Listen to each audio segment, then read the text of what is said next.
Hi, everybody, and welcome to the Moxxie Coaching Podcast. My name is Michelle, and I'll be your host as we explore what coaching is and how it can help you create your best life. If you're anything like me, it's important to you to give back in some way. Maybe it's volunteering in the soup kitchen. Maybe it's donating $1 million to environmental research. It doesn't really matter. I started coaching and podcasting because I'm just one person who can only do so much alone. And I realized that through coaching and through podcasting, I could help and support those of you who want to do good works and exponentially increase the amount of good that I'm able to do. So if this sounds like you, please be sure to like and subscribe, and I look forward to seeing you soon. Be well.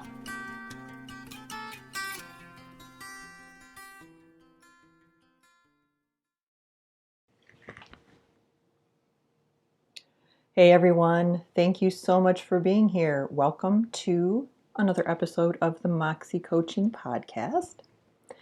No real announcements this week other than my normal thank you so much for being here because I appreciate all of you. This week we're going to be talking about energetic hygiene. And I know we did an episode on it a little while ago, but this one is a little bit different. This one is going to be a fairly short episode that is designed to give you or teach you a tool that I use when I get to the point where I'm just overwhelmed. It's no surprise to any of you that burnout and stress and anxiety are at an all-time high right now.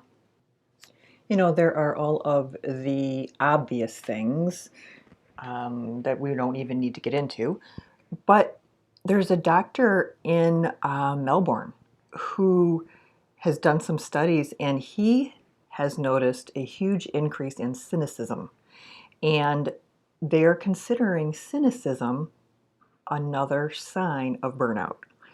So that's something to think about. I hadn't thought about it that way before, but as much as I try, I have become a lot more cynical in the past 5 years.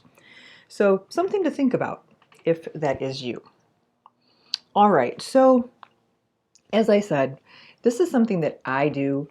I struggle and work to manage anxiety on my own. If anxiety can be genetic, I got it genetically. It comes from both sides of my family. We're all anxious folks. So, I've talked about a lot of the stuff that I do to manage my anxiety, right? I talk about the yoga that I do. I talk about the meditation. I talk about the gardening, the art, all of those things that I love to do that really help me manage my anxiety, to keep it at bay, not even manage it so much, just to keep it from popping up. However, I had what I think is my first panic attack not too long ago, and it was horrible. And I had to apologize to my daughter who has panic attacks and just tell her how sorry I am that that was something that she's been dealing with. And not having had one myself, I couldn't understand the depth of the experience.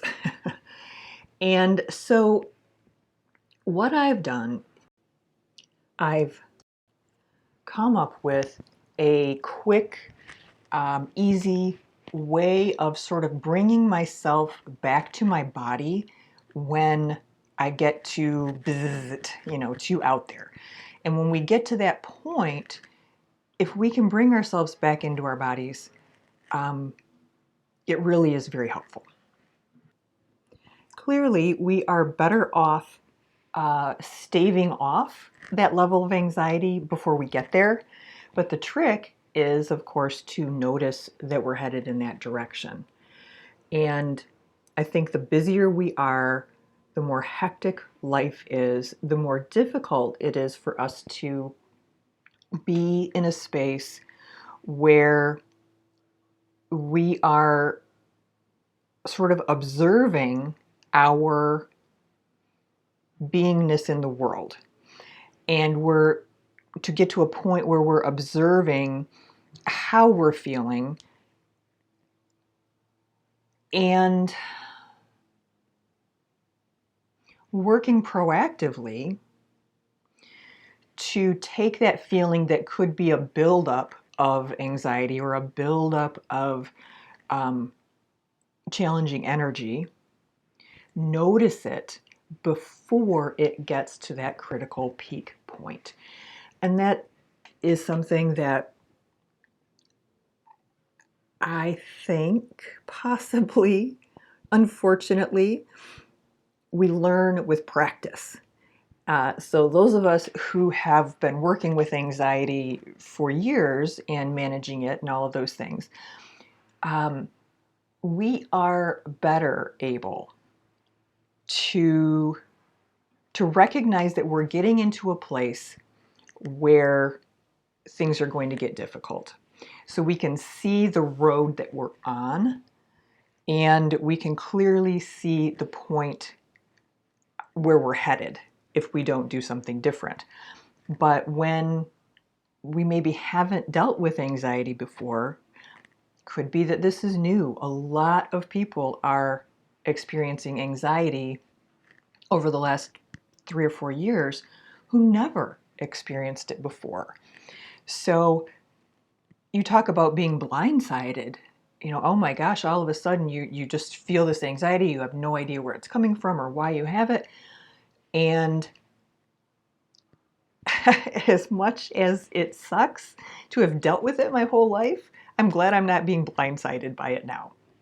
So yes, so the trick is to get to the point where you can place yourself in the position of the observer. And you can begin to notice how you're feeling at different times. Meaning, you could be having a conversation with someone and you can feel your anxiety rising. Something in that conversation is feeling icky to you.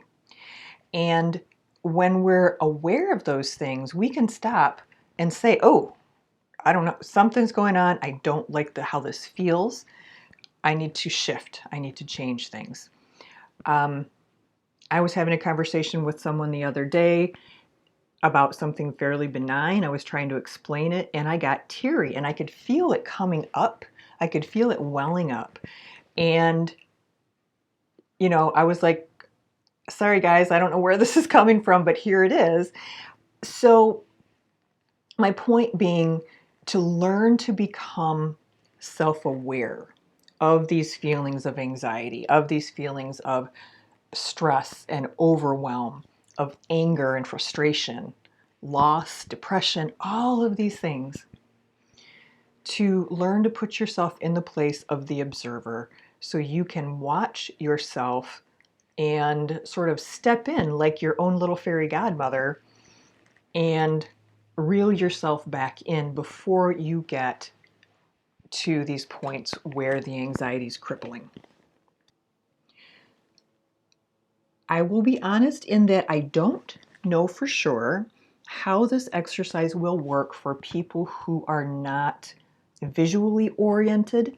I would be really curious because I'm an artist, so everything in my head, I can see it and I can, imagine things and see them. So if you are someone who can't do that, this may be a little bit more challenging for you.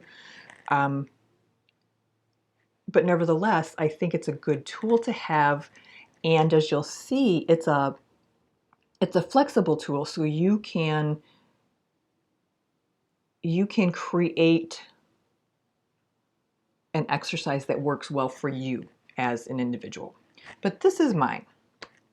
So as a gardener, I work in the yard. I make sure that my gardens have the plants that I want them to have. And I make sure that my garden has no weeds or, whatever else I don't want in there. I make sure it has water. I make sure it has nutrients. It's something that I do on a regular basis, that I get a lot of joy from, that I get a lot of peace from, a lot of relaxation from. And so that's my thing that I'm taking into this exercise. The exercise is essentially doing the normal everyday things. And this should be 10 minutes max. I've learned that I can do this in 10 minutes. It can sort of give me a good place to start my day, and it's not prohibitively long. The other thing I like about it is first thing in the morning, for me anyway, meditation is really difficult because I struggle to move past all of the things on my to-do list that day, and they sort of just swirl around in my head in the morning. Evenings are much better for me. But I do like to sit and sort of get my stuff together in the morning just for a few minutes. So I set my alarm, my meditation timer for 10 minutes. And of course, I sit and I center myself and I ground myself. And the way I ground myself is to envision, with every breath I'm taking, the roots coming from my body are burrowing further into the earth. So every intake, they burrow further and further. So I take a few breaths and allow those roots to get to the point where I want them to be. And then mentally, I wrap them right around either another root or a rock, whatever it is. I don't know, abandoned motorcycle from 1930 that got buried. Doesn't matter. Wrap your cords around that. And I think I've mentioned before, see if you can start to feel the tug. It's almost like a little teeny tiny bit of gravity that you can feel when you're grounded. From there, I envision energy coming up from the earth with every intake of breath coming back up. So breathing in, they're going up, breathing in, they're going up. Oh, all of a sudden they're going up, they're in my feet. Then the energy is up, just continues up with every breath out through my crown chakra.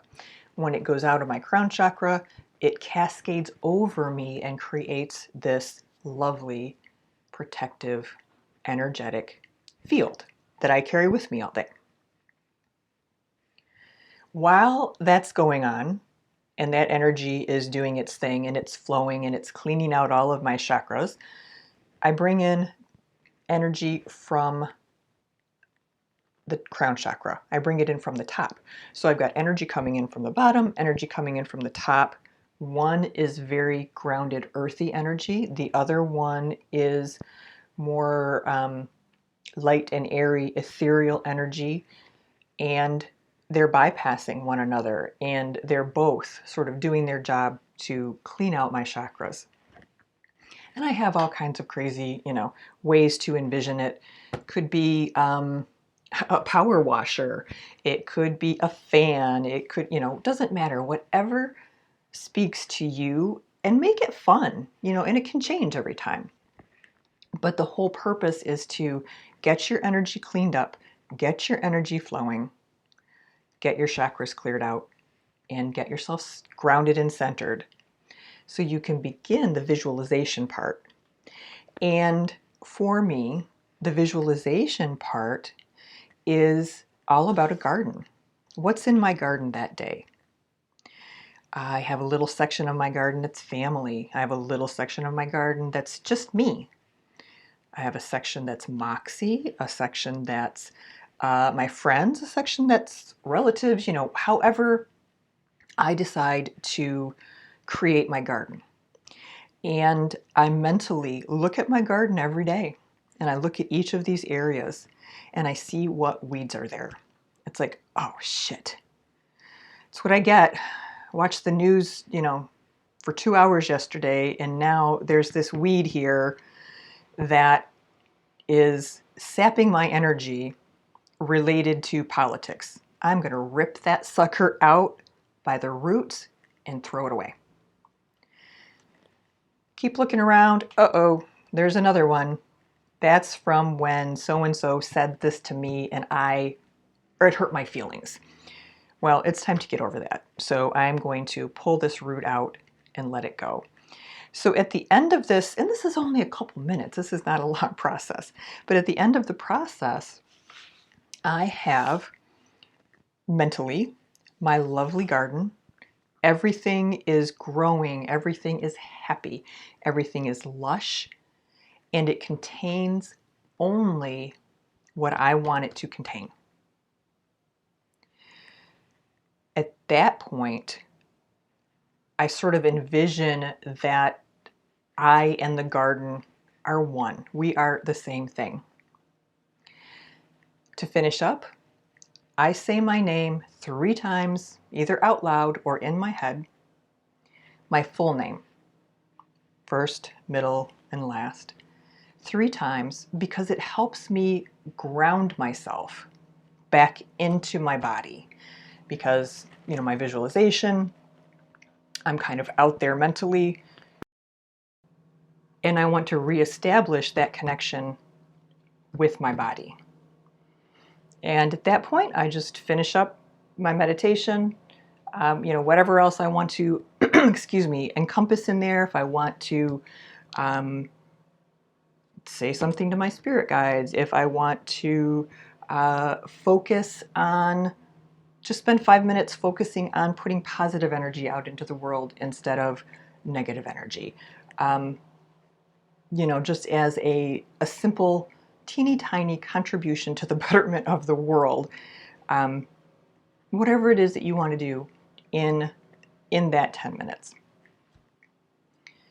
And I find that it's just a really nice way to start the day. I feel like I've gotten rid of all the stuff that I don't need. I feel like I haven't ignored it. I looked at it and made a conscious decision that I didn't need it and got rid of it. So what other ways could we use the same process? How about if you are an artist? Let's say that you're an artist and you have an inner wall, a big brick building wall in your mind. And that brick building wall is always being tagged by people you don't want tagging it and saying things you don't want, putting things up there that you don't want. And so what you do when you're doing your visualization is get out your can of spray paint and spray over the ugly symbolism that's there. Spray over the nasty words that are there. Spray over anything that doesn't look good or feel good to you. And then use your beautiful canvas. Might still have some things from other days on there. You don't have to block everything off. You might still have your family little section up there is still beautiful and there's no issues with that, so you don't need to do anything. Maybe all you need to do is work on this little tiny section of your wall today that is your at work wall, and you had a conflict with someone at the workplace and you want to address that, but you don't want to throw out all of the other beautiful things on your lovely wall. You only want to get rid of the things that someone else put there that you don't want there. I take that back. They actually could be things that you put there, because sometimes we can be our own worst enemies. So but the idea is the same. The idea is to create this inner, safe, beautiful space that's all yours, where you can learn to feel what it feels like to be in this space and to be in your body and to have control over the things that are growing in your garden, the things that people are painting on your walls. You could also look at it like like if you enjoy cooking. Someone gives you a big box of ingredients. Every day you get a giant box of ingredients. They bring it in, they plop it on your counter, and you look through and see what your day is going to be like. And inside that box, there almost always are just some really nice things. You know, there's some beautiful pomegranates, and there's some lovely asparagus, and a nice, fresh, farm-raised chicken, roasting chicken, whatever it is. All of those lovely things that are in your refrigerator or your box, right? But there are some things in that box that you don't want. There are some things, you know, somebody put in your box moldy Brussels sprouts. You don't want that. What do those moldy Brussels sprouts represent? And get rid of them. Somebody put an ingredient that you don't like in there. No problem. Get rid of it. Take it out of your box. When your box is only containing the things that you want it to contain, when you can look at your box and your heart and your mind work together and say, I like what's in this box. I'm going to take this box into the rest of my day. Then you know that you have done everything that you need to do. So, you know, these metaphors are endless. And I probably would enjoy, you know, just sitting around and coming up with them, but I'm not going to subject you to that. So you're on your own to start to think about how you identify yourself, how you can create the equivalent of your little garden or your cooking box or your art wall, and give it a shot. Lean into it just for like a week and see. Just see. But you have to give it a real try. You have to give it a true try. Looking at the news, looking at pretty much any social media, it's really clear that we are in a time of extreme challenges. And it's also very clear that we are going to remain in these extreme challenges for quite a long time. And we need to figure out how to be in a world where we're cynical and we're fearful and we're angry. And we have to figure out a way to do that in a way that's healthy for us and in a way that doesn't impinge on anybody else, doesn't make things more difficult for anybody else. So that is what I'm hoping this little exercise will do for you. 10 minutes, bring yourself home to yourself before you start your day and see how and if it changes things for you. You all have a great week. Work on those anxiety busting hygiene tips and find the thing that you can use to connect your mind and body, and have a fabulous week.